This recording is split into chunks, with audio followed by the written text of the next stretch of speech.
से वादा किया था कि अब टूटूंगा नहीं।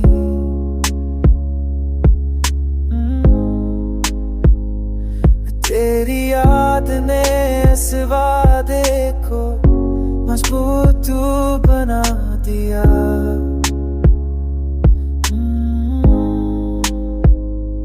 हर वो दिन जो मुश्किल लगा मैंने गुजार